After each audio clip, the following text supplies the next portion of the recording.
Hi everyone! Do you want to bring your old black and white photos back to life? Here's how you can restore and colorize them in just a few steps using AVCLabs PhotoPro AI. Let's dive in!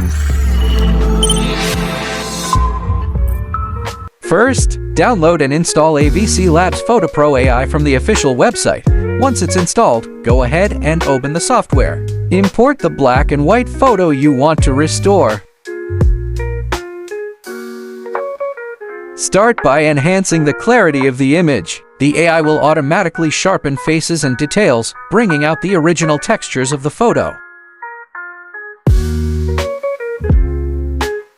Next, select the Colorize feature. In seconds, the AI will add realistic color to your black and white photo. Skin tones, clothing, and background elements will all be restored naturally. Let's take a look at the before and after. From faded grayscale to a vibrant, lifelike photo, it's like stepping back in time with color.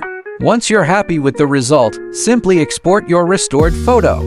And that's it! With just a few clicks, you've restored and colorized a precious memory using AVCLabs PhotoPro AI. Don't forget to subscribe for more AI editing tips. And let us know in the comments, what do you want to know next?